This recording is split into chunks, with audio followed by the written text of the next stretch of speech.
Welcome to the limited audio series, St. Louis Suffragists Today, an LWV-STL production and an effort by the League of Women Voters of Metro St. Louis to share the stories of our St. Louis League leaders. I am Angie Dunlap, current president of the League of Women Voters of Metro St. Louis. Thank you for joining us. Today we will hear an interview with longtime League leader Agnes Garino. In 2020, the League of Women Voters celebrated their 100-year anniversary. We want to honor the women whose shoulders we stand on. The reality of women's rights today was enabled by the women in our past. The oral histories of League leaders capture the voices of women who were and are making democracy work, using their voices at the ballot box and in the halls of government where policy is made. When they share their stories, they teach us about the persistence needed over the course of decades to be an effective voice. This audio project accompanies the book Raising Our Voices by Nicole Evelina. But before we hear from League member Agnes Garino, let's hear just a little bit about the League's advocacy work for the Equal Rights Amendment. When you read the book, Raising Our Voices, you learn that the LWV helped to form the Missouri Equal Rights Amendment Coalition in 1969, and this was even before the U.S. Congress sent the constitutional amendment to the states in 1972. The ERA bill in Missouri in 1972 could not get past the Senate committee, and a vote to take the issue to Missouri voters as a ballot issue was defeated in the Missouri House. Here are some excerpts from the book, Raising Our Voices, that tell the Missouri ERA story. After the defeat of ERA in 1972 in the Missouri Senate, League members spent the intervening months calling and writing to legislators urging them to vote in favor of the ERA.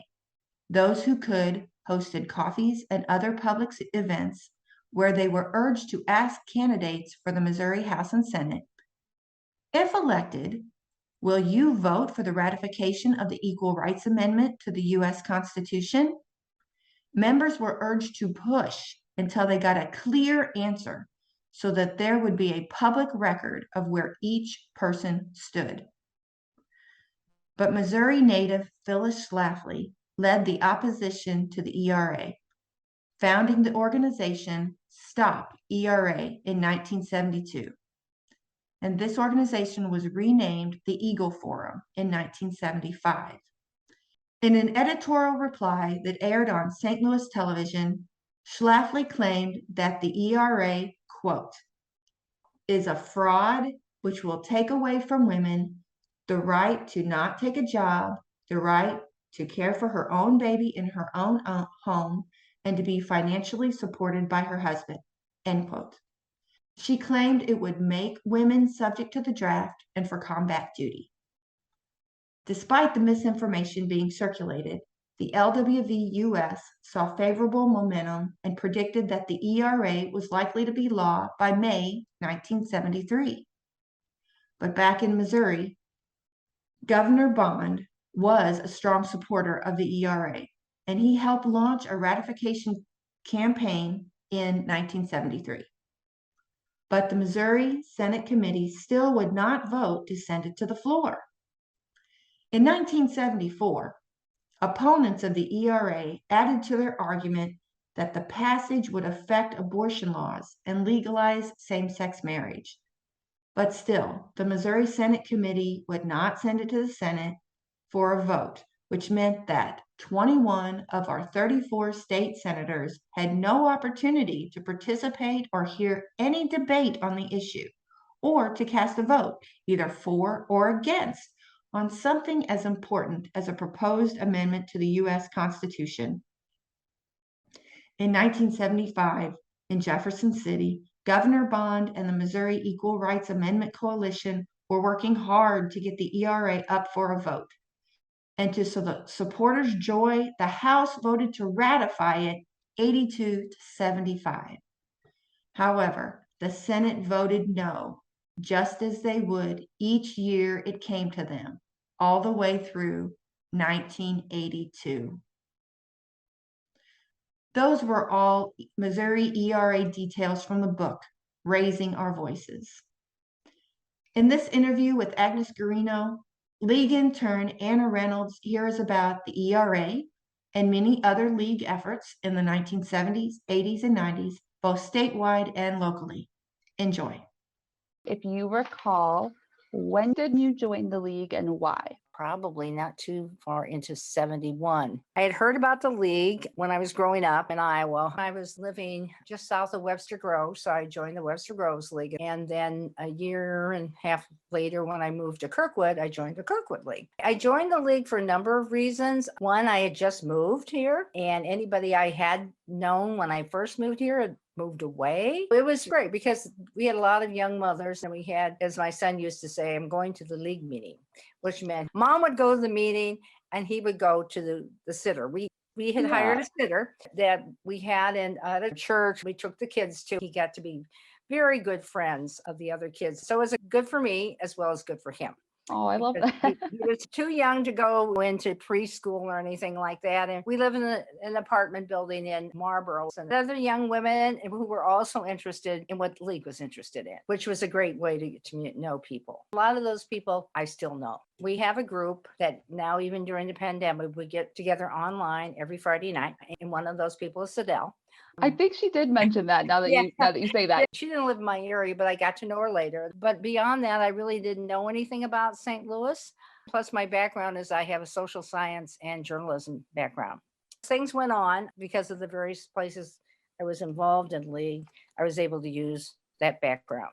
So whether it was writing the newsletter or writing publications, which is what I use, obviously the journalism that.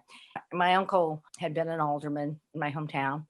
And then eventually I was a city council member here in Kirkwood. Well, this just kind of builds on itself. As I say, it was a good opportunity. Were you allowed to be a city council member at the same time you were on the board or you were president? No, it was after. Okay, that's what I assumed. I know there was a pretty strict, you have Yes. to be nonpartisan. I was elected to the Kirkwood City Council in 1990. My greatest activity with the League was in the 70s and 80s. And after that, a lot of projects or something, but I was never on the board after that. How well did you know Kay Wensian? The only reason I ask is because she has the exact same story of moving from Chicago to here and joining the League. Oh, I've known Kay for seemingly forever. We have a lot in common. We're both from Iowa originally. We're both Iowa farm girls. She continued loving it. And I was so glad to get out of it. The League was a strong force behind the founding or the beginning of a Metropolitan Sewer District. We were some of the earliest people involved in MSD. And we've had through the years some really incredible women who have been involved with that. And I later on in the 80s, I was on a task force to rewrite the governance rules for MSD. So we've always been involved in that. But what our efforts to not only to establish MSD, but expand MSD were really a part of it. I think one of the other areas was in relationship to education and our strong support for the voluntary DSEG program back in the 80s. From the very beginning, we got into some of the issues a lot of other people didn't want to get involved in. I think back to Edna and her involvement with clean milk. Edna Gellhorn was one of the people who pushed for sanitary conditions in relationship to pasteurizing. The League has been involved in a lot of those issues, certainly informing of the Zoo Museum District. Mm-hmm. We were probably one of the only citizen groups outside of the actual governing bodies of the Zoo Museum projects, because we've always been very strong supporters of not only setting up the district, but the botanical garden, joining the district. And those aren't the sexy issues or sexy things that people really get involved in, but they're things that needed support, and we could provide people with the information that, what's this all going to mean? Why are we giving money to these people and all that? I think that's probably one of the major things as far as the League. We were one of the strongest backers of improvements of transit back in the 70s and 80s. And on a regional basis, we did a lot of promos with that and big supporters of development of bi-state. As I said, I started out in the Kirkwood League and eventually ended up being the Kirkwood League president back in the mid 70s, probably about 76, something like that. And my major interest was Kirkwood had a very out-of-date form of government, something called the commission form, which was awful. It's just awful government-wise. So I led an effort to get Kirkwood a city charter. We had our league committees. We did all kinds of interviews with people in the community, got strong community support, and we were able to get a charter commission, pass the charter, and basically changed how our government has worked. That was back in the early 80s, went into effect in 84, was passed in 82. Pretty soon we will have 40 years. Yeah. So, oh my God, I was young then. That happened in some of the other cities too, around the county. Creve Coeur, Webster Groves, strong league involvement in the charter there. Kirkwood and Webster leagues are two of the oldest leagues in the country. We were formed in 1919. The league's materials on that kept getting passed from president to president about the league's formation and even the early minutes of the league in 1919, 1920. This part of the county has had very strong involvement of the league, especially in Kirkwood and Webster, had been very strong involvement. And last year, when we were celebrating our 100th, we got a really good article in Western Kirkwood Times about what we had done through the years.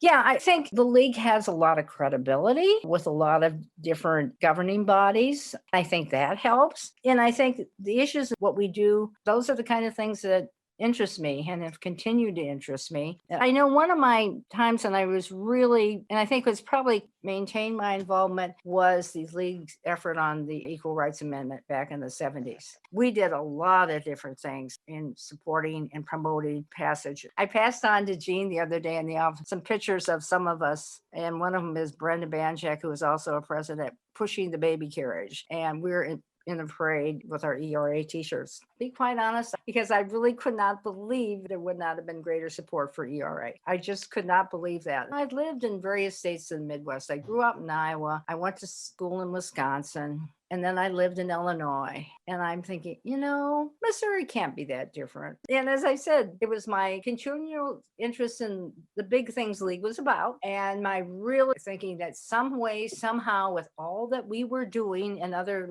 organizations, mainly women's organizations, that ERA would happen. I think one of the things you find about league members who've been around for a long time, even if your level of activity varies at various times of life, but the commitment does not go away. Commitment to the organization stands there. When I was on the city council, when I was on the boundary commission and doing some campaigns, I paid my dues. I made my contributions. And I think for many years I edited the quarterly, but that was about it. But I never think of not being a member of the league, because I just really felt it. And that's why I continue to support it. I support it quite well, because I think it's just the thought of not being around is inviable. We need organizations by the league. That's why I stick with it. Men can now be like full voting members of the league. Because of that, how important do you think family memberships are? Or household memberships is more accurate way to put it. Family memberships are nice from the standpoint of, obviously it adds to our membership total, and maybe if you're a member, you feel more welcome in that. I can still remember our first male member was a man named Steve Chilton, who was the husband of one of our other league board members. Steve became treasurer of One Level League. It takes a certain personality, and he fit in very well. It was a real treasure we lost when Steve died. But I think as I look at the membership list, we certainly have more male members right now probably than we've ever had. I think it would be nice to ask one of them, or several of them, why did you join the league? I would be surprised if the reason isn't something to do with, well, these people really want to get things done. They have the same values I have. And really, there is nothing similar for a men's organization. My husband's always been very supportive. He used to take the mailings to the post office for me. He worked downtown, dropped this off downtown at the post office. Okay. My son, I had to laugh because he worked for, say, the U.S. Olympic Committee. One of the things he had to do was he had to do mailings and stuff. And he says, yeah, I got my training in the league. And I said, well, sure you did. Get over there and sort these by zip code, kid. Put that on his resume. I love that. I can still remember the convention where we approved male members, and whether or not we thought males would support or be involved in an organization called the League of Women Voters. And we had a lot of debate back and forth, should it just be the League of Voters or something? And by that time, oh gosh, when was this? In the 70s, I guess, when we admitted men.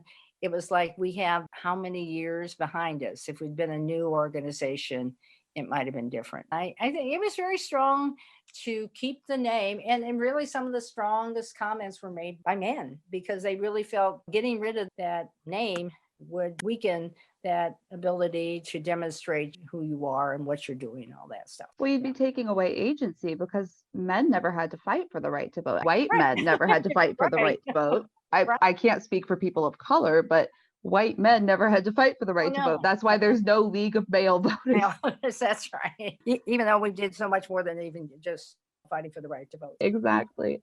So speaking of diversity in the League, we talked a little bit about men, but what about other groups like people of color, talk about specifically Black individuals, the LGBTQ community? How do you feel that the League has done? Have they done a good job, an adequate job? Like, what's your view as far as reaching out, either trying to get membership or even just like supporting issues that are important to those communities? All I can speak to primarily is involvement of minority as far as Black women. And I think our limited success, because it's never been big enough, has been based on some very strong Black members who have actually recruited others.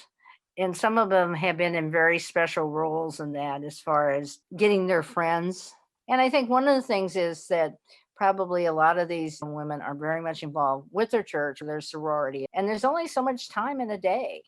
But those League members who have been involved, I think would probably say they were recruited by another member. And we've had a couple of really go-getters. They got their friends and they may not have been members forever, although we do have some that have been a long time, but at least they were able to get them involved in certain issues. Having that was very important. I think our support maybe of the voluntary DSEG programs back in the 80s was very important. And I think by demonstrating that, it was probably something that they could get a hold on. There's been, Ida West's probably been a member at least as long as I have, if not longer. Yeah. And she was a president of the League a number of years ago. She was a personality who obviously, she probably has a zillion friends. One of the things I think is that for people who have so many other commitments, they have to have a lot of really good connections in the community to know how important the League is, or have a lot of issues in the community that they think, okay, for us to push this issue, the League involvement would be important. I think of all the people that I know, I came in out of almost a necessity. I have to keep my sanity. I had this newborn baby and I know nobody. And back then I didn't have any, moved here without a job. I had just left my job. So the League, at least for about 15 or 20 years, became a full-time job. Even when I joined, friends getting friends. Obviously, we're not as diverse as we would like to be or should be. But unfortunately, I guess that's just the way it is right now. That's a good answer. Talking a little bit about media, I know that's changed obviously since the League's beginning, certainly the past 50 or so years. The League had a television program. Can you speak at all about that? We had a cable program for a number of years. We had a full committee that we used to do, and I can't remember, it was a station that's still around. I can't remember which one it was, maybe KDNL or something like that, who would bring on civic leaders, politicians for interviews. And I think I even did one when I was on the Boundary Commission. So that had to be 95 to 2002, I think. I don't know how you judge the success of something like that, because I don't know if they even do ratings like that, but I know it was on for a number of years. Well, obviously, this would fall into the program section of the League. Usually, whatever we get involved in as far as supporting that, we just don't get together and sit around the table and say, gee, we like this. It's not how we function. And I think that more than anything makes me appreciate the League. Everything has a process, which means if it becomes a national program, a national study, a national consensus, and then national action plans. An issue that affects nationwide, as opposed to an issue that just affects Missouri or just affects St. Louis or whatever, because then it's that level of League that deals with that issue and that. So for the League not to take the time would be just so non-League. Something called concurrence, which allows us to agree with consensus of other cities or other states when it comes to reducing the restrictions on requirements to vote, or something like that is something that we would want, that we don't have to then set up 6 months or a year to study. We know there's a lot of different opinions within League members.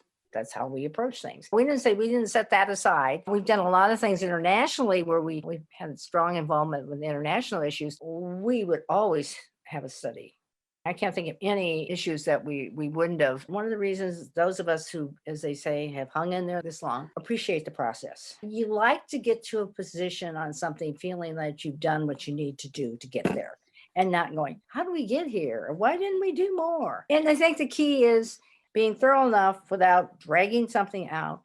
And I think that's one of the things that in most cases we have been able to do.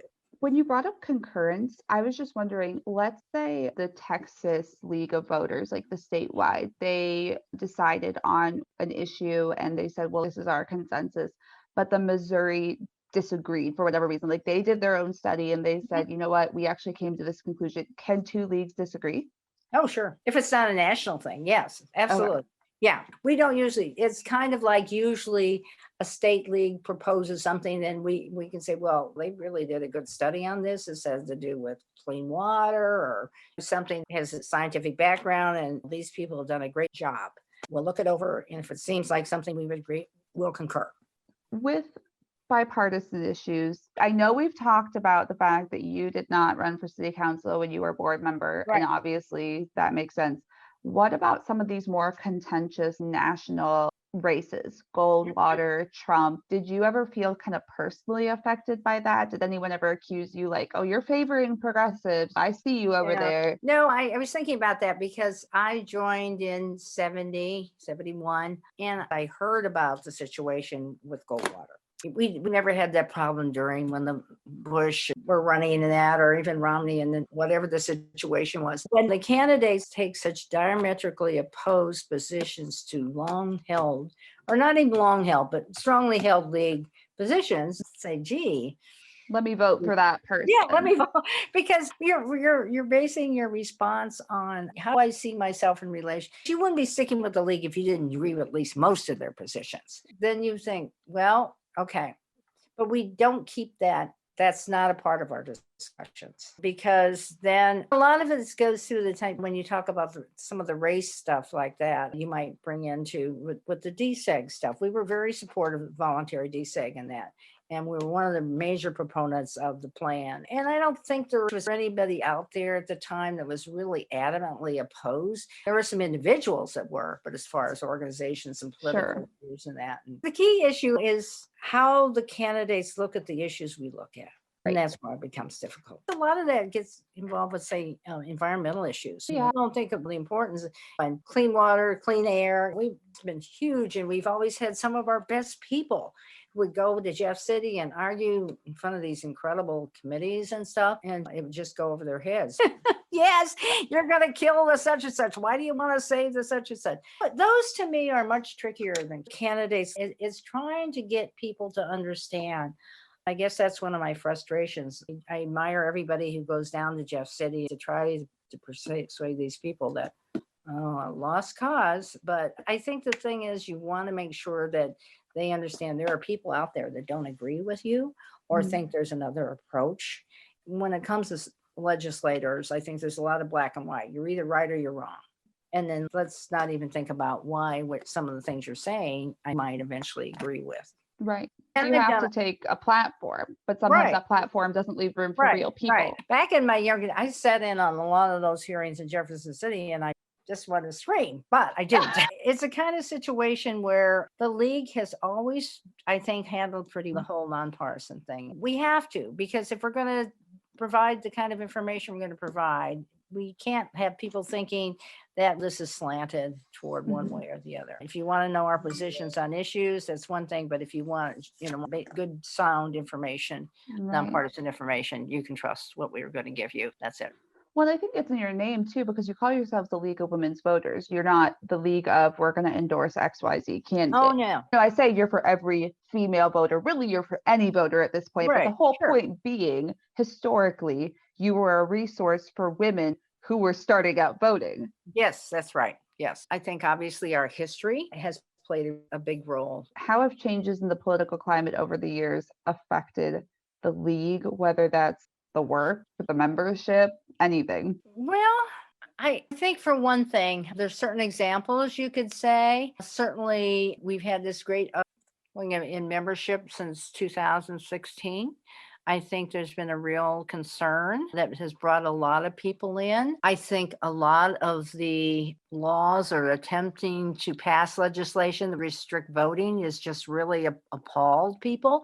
And they feel that if anybody's going to be interested in that issue, it's the league. And I think just the people who want to feel empowered in that, whether as voter registrars or conducting candidates meetings or being a part of the Speakers Bureau, because they feel so strongly that we vote really hard for this vote. And now they're telling us we're going to make it more difficult for you to vote. And it's like, Yeah. really? Oh my God. I think that issues of the day, whatever they may be, that the league is strong in is probably one of the things that brings members in. I think that in and of itself is one of the reasons that we not only have continued, but in recent years have even grown. So I think that's really part of who we are, because we are unique. You have all these other organizations who like whatever it is, whether it's housing or women's rights or whatever, that's their issue. As opposed to, there are some that are more than one issue, but they all fall within a certain area. Well, but you are very diverse in your spread of issues. From what I understand, I want to say it was Kay that told me right now the league is working on trying to find a solution to the electoral college issue, and there's just a lot going on. Yes, the national popular vote is definitely one of our big things right now. And the fact is, we'd love to get rid of electoral college, at least I would, but it ain't going to happen. I think one thing too is a lot of people don't understand that historically the electoral college was a way for the South to get more. Oh, yeah. Let's put it this way. It's not just a very simple explanation. This is what it means, electoral college. Yeah. It's a lot. It's a whole thing. And I don't know. I think we've just seen a number of elections that you saw the country vote and then the country didn't get who they voted for. Yeah, I'm hoping that's one of the ways, although I don't see it passing in Missouri, that we get more interest in the national popular vote. So it's so true that the league is working. And I think we've done a lot of things that nobody else either felt were important or it wasn't their thing. One of the things I think we do very well is in relationship to governmental structure, is how the government works and how the government is. We were always involved with like the county charter and all that, and the board of freeholders and things that it's like, oh, who wants to get involved? But these are issues that we really have felt that we needed to be a part of. And I think we will, in many cases, one, if not the only citizen organization that were involved in some of these issues. I was thinking back today, I was looking over what I put together. We were doing the thing for the 100th anniversary gala. One of the things I worked on was trying to get the 1984 presidential debate in St. Louis. We lost to Kansas City, but that's okay. That's okay. I got to go. I got my ticket. So hey. I did go to the 1984 Reagan-Mondale debate in Kansas City. But it was great because I'm absolutely convinced that Kansas City as a city has it much more together than St. Louis is. And I think that's why we lost out. We just could not get the cooperation of the powers to be to bring all what we needed to have together. And I worked on it for 18 months. Oh my gosh. That must have been really frustrating. Yes, it was. Disappointing. But they were going to pick a Midwest city. But it became more and more apparent that there was no but one place or no one organization in St. Louis that could say, okay, we'll put this together for you. This is the package that you need. And Kansas City did it. That's just an indication of organization. Yeah, I keep thinking that what we're doing now in relation to voter education and involving the voter and all that has gotten even so much more impactful than it was even back in the 70s. First of all, there's the internet. And we do more Speakers Bureau now. We do more candidates forums now. We have probably as much in voter registration, registering voters at the naturalization ceremonies, which was never anything we could do before. We've even started to do it again. I think just from the standpoint of the various voting related projects we've done over the years, we did something called the Big Vote back in the 80s, where we got people a big survey. Well, it wasn't online that, but we actually went out in the community and did it. And then we did a phone survey. And we used to have caucuses in Missouri. We got some strong support in the survey for a primary. And we took that information to some of our favorite legislators, and we eventually got a primary. That was in the 80s. We've been able to do a lot of different things that we weren't able to do even back in the early 70s. A lot of our more recent members, besides just people interested in our issues, are retired teachers. And they're some of the best. They're some of the best. Yeah. And so we've had a lot of retired teachers. I guess you have a lot of pent up energy that once you stop teaching, what are you going to do with it? And so that's pretty much one of the reasons why I think if we could take some of that energy and be able to do other things with them. I think at times we worked on kids voting.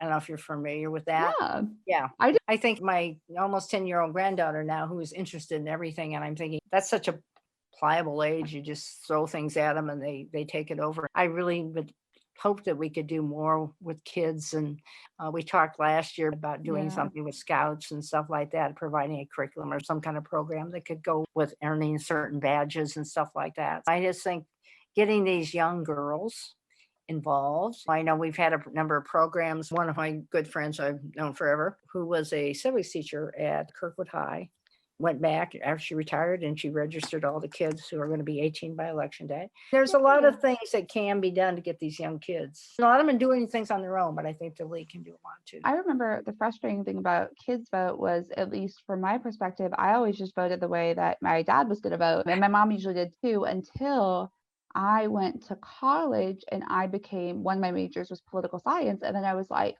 wait a second, my dad's very intelligent, but it's just that we didn't always see eye to eye on everything. It's like when I went and learned stuff on my own, I would come back and be like, wait a second, this thing you told me wasn't correct. And so we'd actually talk about it. And I've actually just minded a few things over the years. I remember thinking like, oh my gosh, what if I had been able to vote as the 8-year-old? That wouldn't have been good. Yeah, I know what you're saying. Yeah, absolutely. Why is the league important to you, and why do you continue your membership? Oh, well, as I said, the league's issues are my issues in many cases. And I appreciate how the league works. I know how they got to those issues. And I admire so many of the people I've worked with. And as I said, almost all my best friends are all league members, because we all have basically the same values. I think that's pretty much the key. And we're very supportive. And I think that you maintain this long-term interest in issues and that with people who have the same interests. So it's like a lot of things you move on from, but this is citizenship. The league is all a part of being a citizen. And I think that's one thing that's important. Yeah. So is there anything I have not asked you that you would like to cover? I think just from the standpoint of through the years, the league has been very good at identifying the issues of the moment that would be helped by our involvement.